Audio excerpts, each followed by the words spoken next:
दोस्तों नमस्कार। I hope सब अच्छे होंगे और आप सबकी तैयारी अच्छी चल रही होगी। मैं सुंदरपाल एक बार फिर आपका स्वागत करता हूं इस नई वीडियो के साथ में। और आज हमारे साथ में गौरव कुमार।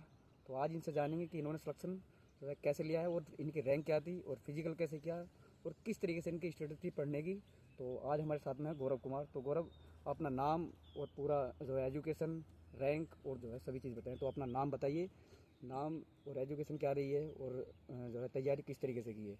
मेरा नाम गौरव कुमार है। मैं हापुड़ ज़िले का रहने वाला हूँ। बिल्कुल। और एजुकेशन में क्या क्या करा है? मैंने 12th और बीए प्राइवेट की थी। अच्छा। और एमए। एमए।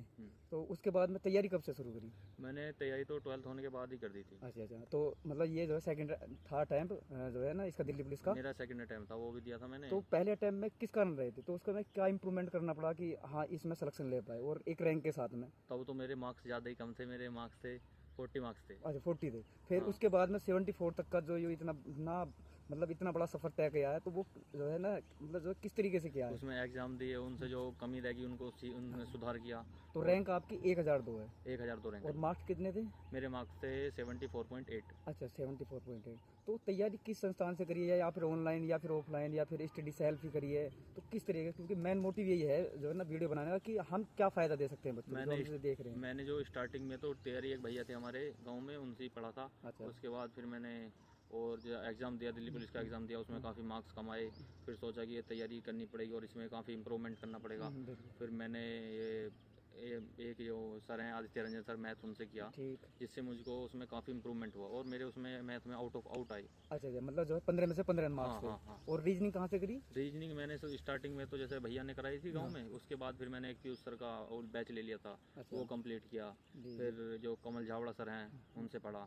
तो मतलब अलग अलग सब्जेक्ट अलग अलग टीचर से हाँ पढ़ा, हाँ। कोई ऐसा नहीं कि पर्टिकुलर एक बैच ले लिया और वो कंबाइंड कर लिया। हाँ, क्योंकि मेन उद्देश्य ये आज के डेट में क्या है, एक कोर्स ले लेते हैं या फिर कोई भी एक चीज से पढ़ रहे हैं, तो अलग अलग चीजों से हम पढ़ के एक अच्छी तैयारी कर सकते हैं। तो इसमें डीपी की तैयारी के लिए स्पेशली जो है कितना टाइम लगा?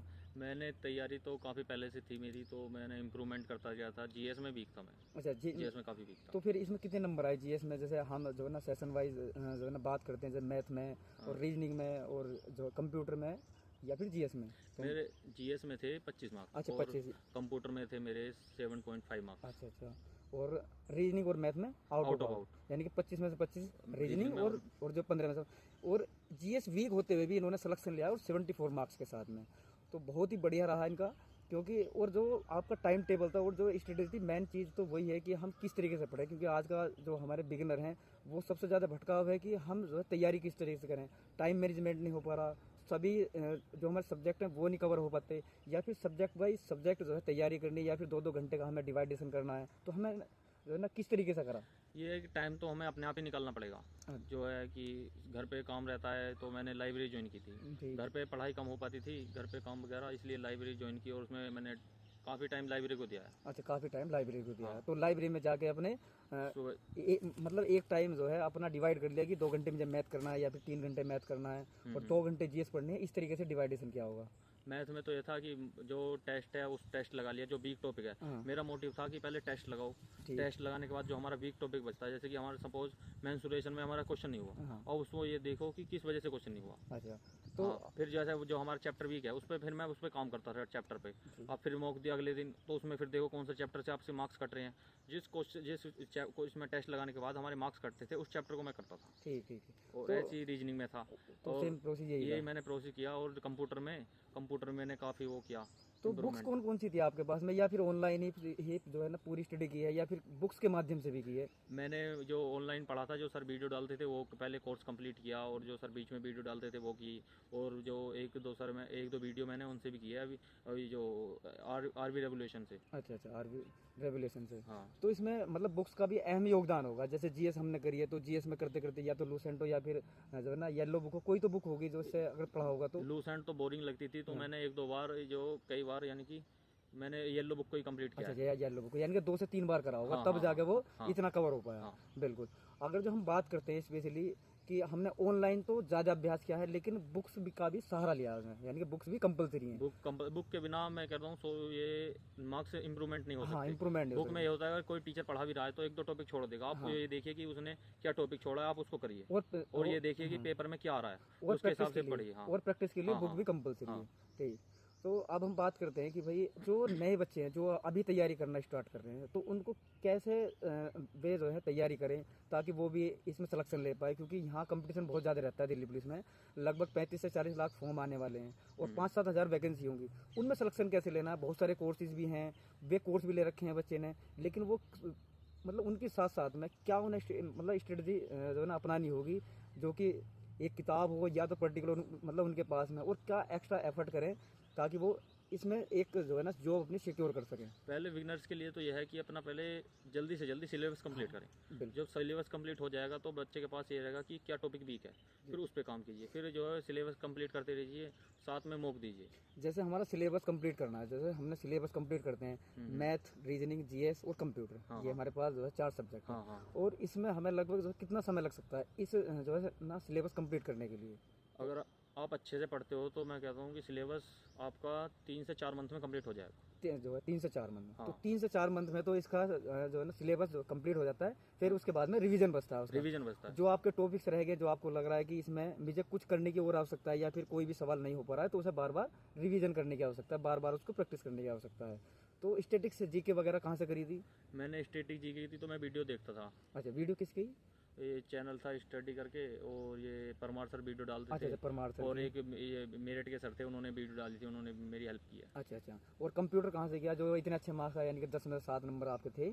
अब मैंने कंप्यूटर पहले तो बुक की थी, अरिहंत की बुक है। अच्छा। वो कंप्लीट की, और RWA की बुक में जो क्वेश्चन थे लास्ट में वो दिल्ली पुलिस में रिपीटेड थे, वो कंप्लीट किए। तो उनसे काफ़ी इंप्रूवमेंट मिला। हाँ। और सेम टू सेम मतलब वही क्वेश्चन आपको रखे हुए मिले। और RWA में एक सर पढ़ाते हैं, शिवम नाम है शायद हाँ, उनका। शिवम सर है। वो मैं उनसे कंप्यूटर की उन्होंने मैराथन डाली थी, उन्होंने काफ़ी हेल्प किया। नहीं, उनकी मैराथन से बहुत ही ज़्यादा बेनिफिट मिला। हाँ। मेरे भी जो है ना वही वीडियो देख के 10 में से 9 नंबर थे।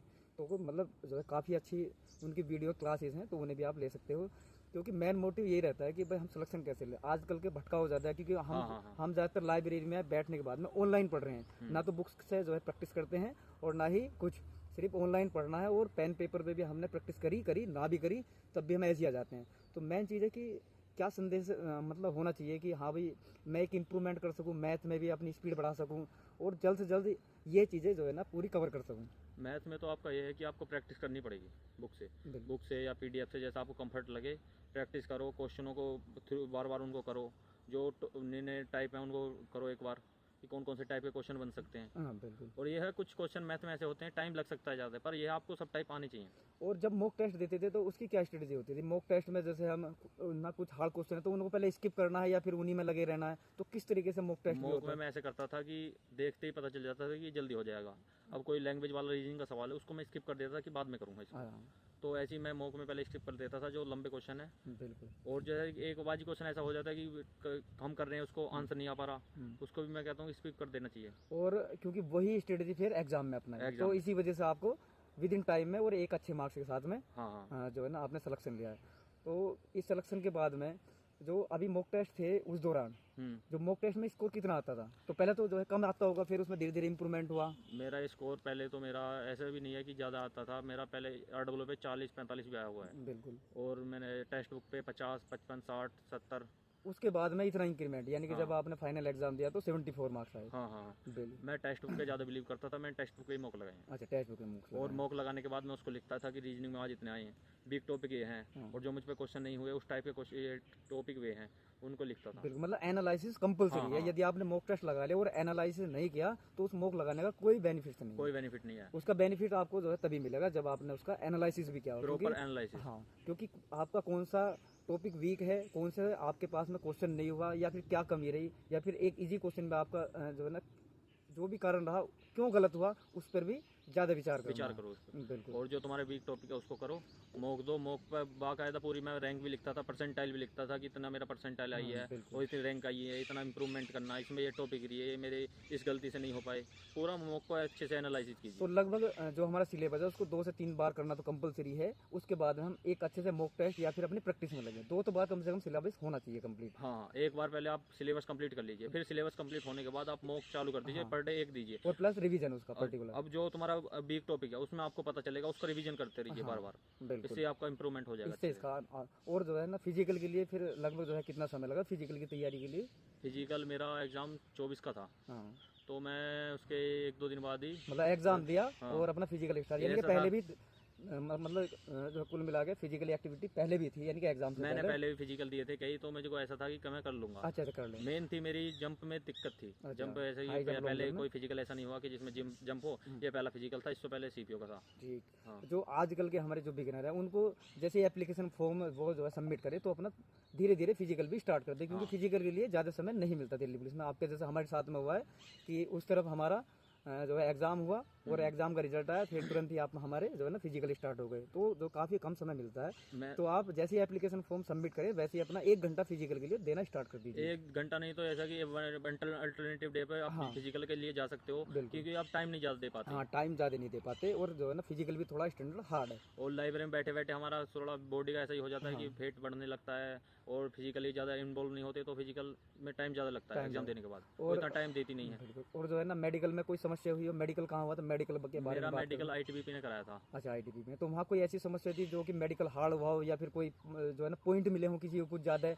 तो हम मतलब एक बार अवेयरनेस करते हैं थोड़ी सी कि हाँ इन पॉइंट पे यदि आपके ये समस्या है तो आप इनको सॉर्ट आउट जो है कर सकते हैं। मेडिकल में तो मेन है कलर विजन, और जो आपका हाथ पैर टूटा फूटा ना हो। हाँ, और टैटू वगैरह हो गया। टैटू वगैरह ना, टैटू तो ये है कि चलाए थे कहीं कुछ सेंटरों पे चलाए थे, कुछों पे नहीं चलाए थे। और विजन हो गया, आई विजन, आई शॉर्ट विजन, लॉन्ग विजन, ये आपका होना चाहिए। डिस्टेंस हो गया।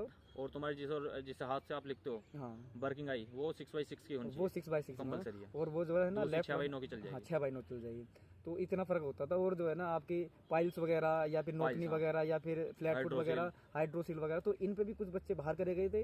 हाँ, तो इन पे पॉइंट बनते हैं। इन पे पॉइंट बनते हैं। इन जैसे कि आप पहले ही देख लीजिए कि नॉर्मल ये पॉइंट हैं, और उनको आपके बस में तो कुछ नहीं है पॉइंट सुधारने का, तो उनमें देखने के बाद कलर विजन है, ये तो आपको देखना ही पड़ेगा, वो तो अनफिट ही है। हाँ, विजन तो भाई तो एक बार को ठीक भी हो सकता है, जैसे लेजर वगैरह करवा लो अभी से, तो लेजर होने के बाद में तो वो आपका विजन ठीक हो सकता है। अब जैसे नोकनी की भी हम एक्सरसाइज करने के बाद में उसको ठीक कर सकते हैं। तो भाई इस तरीके से पूरा प्रोसीजर रहा। तो अब यहाँ लगभग जो है ना हमारी सबकी जो है ना ट्रेनिंग जो है कंप्लीट होने के ही कगार पर है, हैं? तो हमने भाई आज थे हमारे साथ में गौरव कुमार, तो उन्होंने जो है ना पूरा बताया कि उन्होंने किस तरीके से जो सिलेक्शन लिया है। तो आई होप इससे आपको काफ़ी चीज़ें सीखने को मिलेंगी। तो धन्यवाद, जय हिंद।